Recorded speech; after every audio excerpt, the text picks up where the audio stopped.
the What It Takes radio company, connecting you with your audience. And we present episode 5 in How to Be a World-Class Podcaster, because the world needs to hear your story.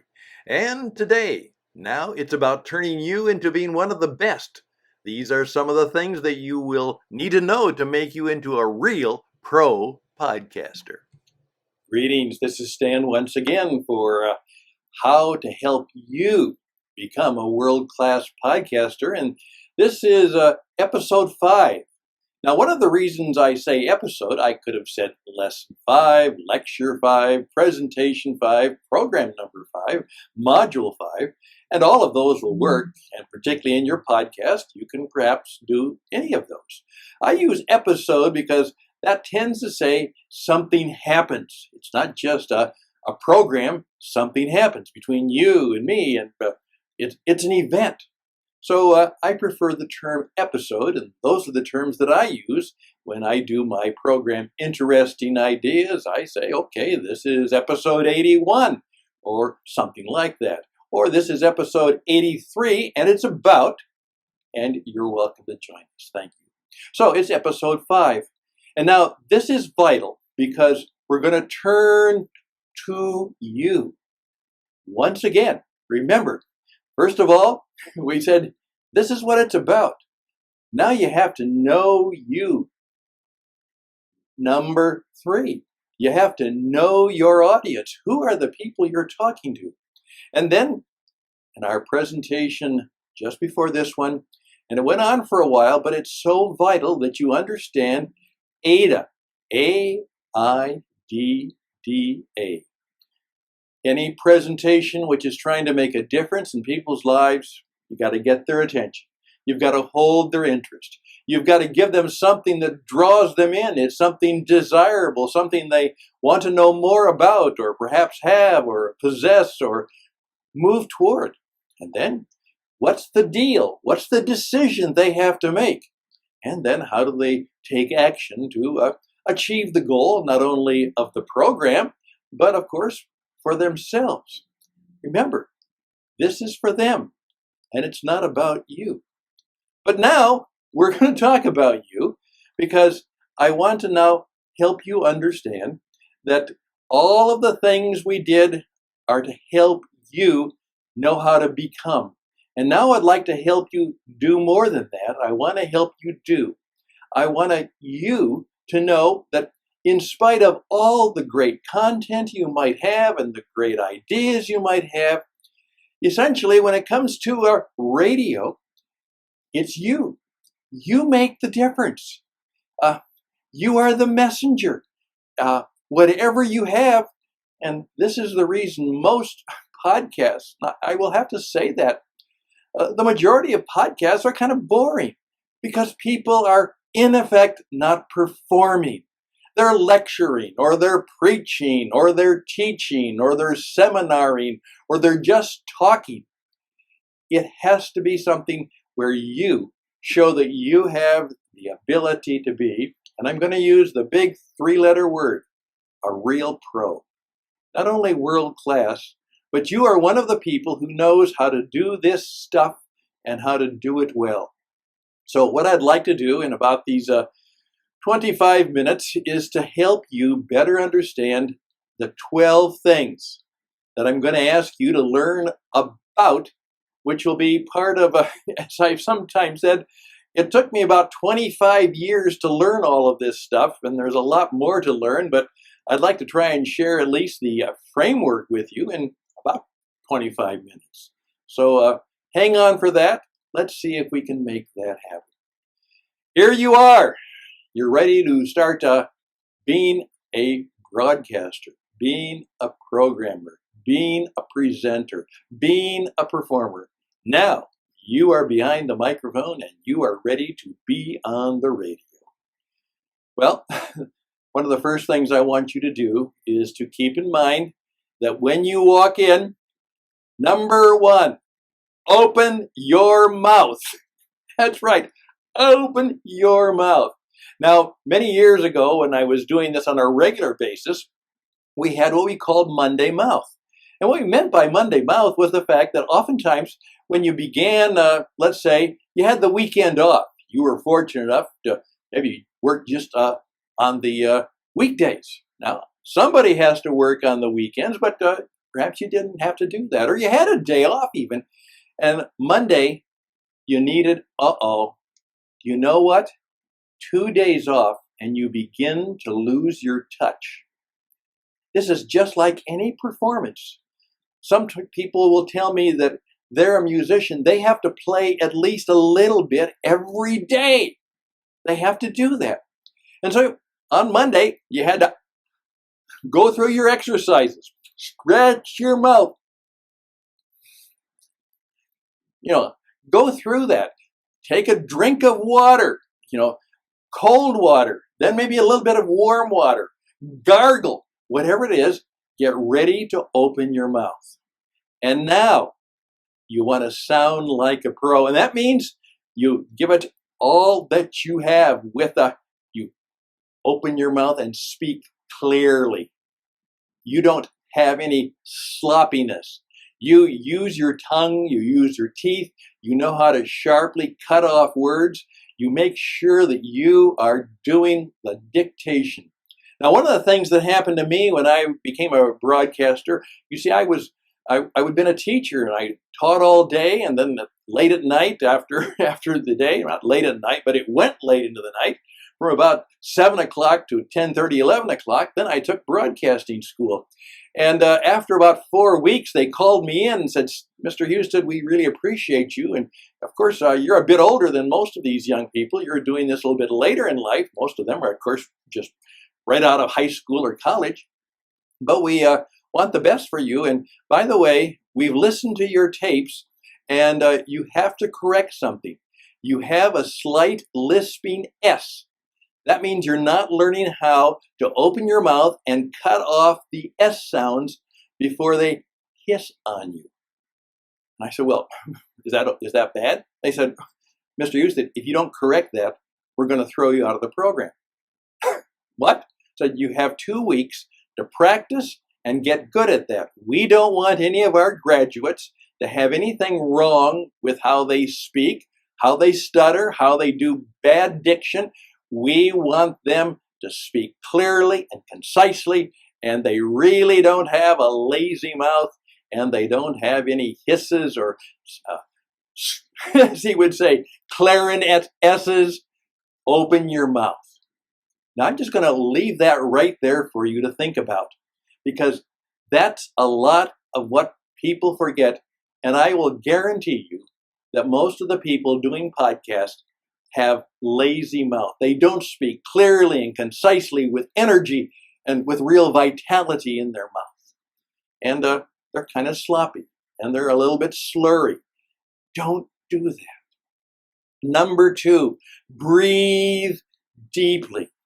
Please remember that if you breathe from your chest, what happens is the air goes up, and if you're nervous, it goes up into your throat, and you have a higher pitch. You may even have a squeak. Or, I just heard a lady doing a podcast just the other day, and she's a very nice woman, and she speaks well, but she has the continual, what we call the up sound. What she does is she's breathing through her mouth rather than breathing through her nose and her tummy. And as a result, every time she takes a breath, it makes the sound. Well, that's okay sometimes, but actually it's the mark of a non-pro, because what you learn to do as a professional, you learn to breathe deeply. Breathe from your tummy. Now, some of you are smiling right now. You know why? Because you've had music training. You've had training in vocal singing. And you say, Stan, that's what we have to do before we sing in choir or we sing in chorus. We have to open our mouths, we have to practice, and we have to learn to breathe deeply. In effect, when your air comes from your tummy, it has greater force behind it, and it allows you to have greater resonance. So, deepness, a little energy, personality, kind of a boldness to your talk. And you don't say, what do you know? You don't say all of the cliches. You're poised and you're profoundly present and you're performing with an open mouth and breathing deeply. Think about that. Number 3, please keep in mind that, here we go, and I've alluded to this in the past, it is a one-sense media. Now, some of you may have had some media theory, and the same thing I said about media being, in effect, the message. Radio, the media, affects the message, and it affects how you present. Because here's the problem. As I said, it's a blind person talking to a blind person. There's no communication between you. You don't see body language. You don't see expressions. You don't see smiles. You don't see any energy. You can't see all of the things that we literally call nonverbal communication, which is about 90% of the communication that we give when we're with people. So what you need to do is you need to use your voice, and it goes up and down. You're not a monotone. You're learning to speak with energy, clarity, resonance, and in effect, all of the senses, touch, vision, they don't work. The only thing that works is the ear. So you have to get into the point. Think how different you would be if the person you were talking to was blind. Now that doesn't mean you talk, and this is a problem, blind people know, that they think, well, they're not as smart, or perhaps they're not as talented. No, but it does mean that you speak differently. You don't have a lot of facts and figures and statistics. In effect, you oftentimes do what we'll talk about at the very end.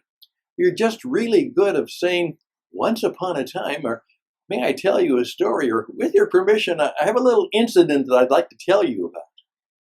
One sense media. Number 4, because of that, you don't write for the eyes, you write for the ear. You got that? You write for the ear. Now that's important to remember. You see, in effect, when I have a book and I read it, it's good English. It's perfect. But the problem is, if somebody reads something that's good English, what you will find, first of all, it sounds read. And that always takes away. And nobody speaks good English. They don't speak bad English, but we have run-on sentences, the types of things that would be in my script. If I would give them to the English teacher, she'd probably fail me. Because I write for the eye, perfectly written, no mistakes, no run-on sentences, nothing like that. But if I write for the ear, write the way people speak. Now think about the importance of doing that. Writing for the ear. Now that'll take a while to get used to, and I can tell you that it's hard to do, particularly if you've been very good at writing. That's why oftentimes people who I'm teaching who are authors just have a terrible time, because they want to write out their whole script and they want it to be perfect. And it just kind of lacks the liveliness and spontaneity, because in effect they're reading something to somebody. And most people don't want to have somebody read something to them. They want somebody to talk to them just the way you would talk and they would talk back. So write for the ear. Think about that. It all comes down to number 5, energy. That's right. When you are in front of the microphone and in front of the camera, media communication is energy. Now that doesn't mean I'm bouncing off the walls and making a scene of myself, but it means that deep inside of me, I am ready to go. Energy. I'm turned on. I'm intense. I lean into it. I let people know that this is important. Oftentimes what you will discover that because of both the energy and the breathing deeply, that oftentimes I will do my radio programs standing up. You know why? That makes me have a little greater sense of energy. I just simply have that kind of intensity inside of me. Now, even if it's a program that is requiring somberness or quietness, fine. But the point is that deep inside, I'm using internal energy to keep myself really focused and keep me being on. You do a 3-hour radio program, like I did many times, and if you're an introvert like me, and yes, I am an introvert. This takes 50 years of practice to be able to have a little bit of an extroversion in me. I'm exhausted because inside, as I'm doing this program, there's a good deal of me. Even when I'm kind of laid back and taking it easy, I'm still so deeply connected that there is energy coming out of me and in a way coming to me and through me. And part of that is also the fact, even though it is a one-sense medium, I smile. That's the one exception. You know, you can hear a smile. Think about that. You can hear a smile. That means because number 6 is entertainment. That's right. Please keep in mind that radio and television are entertainment mediums. People who use the radio and use the TV and use the podcasting, most of them, when they see the small screen or they hear it on the radio, they're expecting to be entertained. Now, that doesn't mean you have to have an entertaining show, but it means you have to have entertaining elements in it. People have to laugh. They have to smile. They have to wonder. In effect, I know, and the best people know that. Even some of the best preachers who are talking about very important topics, or some of the best teachers who are talking also about nothing that is, quote, entertaining, they know that in their presentation, in their performance, they have to keep a certain element of entertainment in who they are and what they do. They understand it's a performance. So, entertainment. Which means, number 7, you have to really have some personality. People have to begin to think of you just not as a presenter or a voice, but they think of you as a good friend. Now, many of you have heard this word, content is king, particularly in the creative arts. That's not true. Content is not king. It may not even be queen. It's important, and in good radio, there's a lot of good content, but what is king is you. What is queen is you. It is your personality and the sense of humanity and energy and compassion and wisdom, all of that stuff when we say, he's quite a character. And we mean that in the positive sense. It's personality. And you have to work on your personality. You've got to be interesting. That's right. You have to be interesting. Now you say, Stan, how do I do that? Well, first of all, you learn to talk to people a lot and you listen to people a lot. Oftentimes, you will just bring interesting people onto your program and then you'll be fully present to them. You'll be interested in them. You'll make them feel like the most important person in the world, and so they respond that way. And you're continually coming up with new ways of talking and speaking that just simply, you're an interesting person. I kind of look forward to listening to you because I know I'm going to perhaps learn something I didn't know. Oftentimes we say on our program, hey, you'll learn more here by accident than most places by design. Are you interested? POM, point of the moment, is number 9. That means right now. Now, the wonderful thing about radio is this, that you write a book, you write a brochure, you write a memo, all of those things take time, and in perhaps a day or 2 or 3 or 4, they may not even be relevant. I try and record my programs, if they are recorded, as close as I can to the time in which they are aired, because I can then include things about what's going on. I can be talking about right now, what's going on today, what's going on right now in people's world. And they now then sense that I'm living in the same world they are in, and that I'm up to date, and that even though I may be talking about eternal truths, things that are very important and seemingly have no particular date to them, I put them into terms that are kind of right now. Radio is wonderful.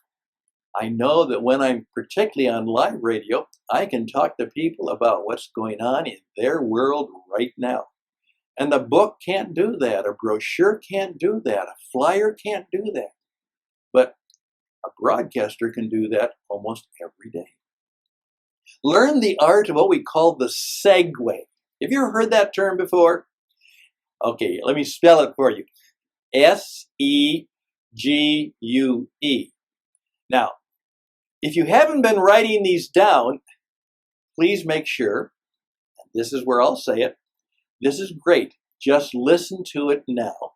And then go back and listen to it again and write these down, because you'll hear a lot more. Right now, you're not sure what's going to happen, so you're just kind of listening. But now that you know what it's going to be about, on the second time, you'll hear things you missed first. And now, because you're writing them down, you'll actually learn things you didn't think you knew as you write them down, and you'll remember things about your own experience. Say, yeah, I've done that. Segue means, how do you change topics? You don't say, and now we're going to talk about, next we're going to talk about this. First of all, you might even use the proverbial tease. The music comes down, or the conversation is coming to an end, and you simply say, hey, we're going to take a little brief break right now, but we'll be back. And you know what? We're going to talk about, and you give them an interesting kind of glimpse of what the next subject is about. It's called the tease. Radio and TV people do it all the time. Learn to look out and listen for it. All right? The tease. How do you make a good segue? With music? With an expression? Thank you very much. Hey, we'll be glad to talk more about that. How do you, when it comes to a segue? And the mark of a really good professional is they know how to change the subject, change the topic, make themselves go forward, and then keep on going. Now, part of that also means that when you talk about being entertaining, sometimes you'll just segue right off the track, and something came up and you talk about something different, just like you would in a regular conversation, and then you'll say, oh my goodness, that was fun. Now back to the show. And so you segue in after taking a little bit of a conversational aside. That's number 10. Learn how to segue. Number 11. Have a signature. That's right. Every program is signed by you. There should be something about that program which people begin to discover is you. People who know me, first of all, I have the personal signature. Do I have any hair, or do I just shave it? Well, what do you think? It's part of my signature. I really don't need the glasses all the time, but it's kind of my signature. I wear a purple tie. It's kind of my signature. Okay. But I also have certain expressions and certain musical things that are just kind of me. People will say, hey, Stan says, just let that sit on your head for a while. Or, hey, what do you think about that? Just an idea for your thought and consideration. And so I have certain things that people are used to me saying because they are part of my professional and audio signature. Think about your signature, both in terms of your performance, your presentation, your personality, the things that you talk about, the things that kind of give you a distinct. No one's signature is exactly like somebody else's. And by the way, nobody should be able to do your program just like you or as good as you. Number 12, here we go. You got to do this. You've got to be a storyteller. Now that is a whole session. That is a whole day workshop. But please keep in mind, as I often say, the master teacher, Jesus, came into the world and he told stories and asked questions. Yeah, told stories, asked questions. So we preach sermons, we give presentations, we do PowerPoints, and then we give answers. Hey, maybe we should learn. Good radio is storytelling. This entire program, I've just been telling you story after story after story about my own experience and what I've learned. And good radio is song and story. Song and story. It's for the ear. They can hear it. It's a story, and we are made to be people of a story. Well, there we go, my friends. There's much, much more about this, but this is how you will become a pro. This is how you will become not only world class, but people will say they are a voice. They are a person. You will have people say to you, my goodness, are you on the radio? And you'll simply say, yes. And go from there. I'm Stan. Here we are. Signing off. But remember, come back because you're on the radio, you want to be a pro and you want to be world class, and that we can do. And we'll tell you more. Thank you for your time. You've been very generous and I'm very grateful. All the best. We'll see you around. But bye for now. Please reach out to me, Stan Houston, at stan@witradio.net. Witradio.net is our website, and 520-664-7002 USA.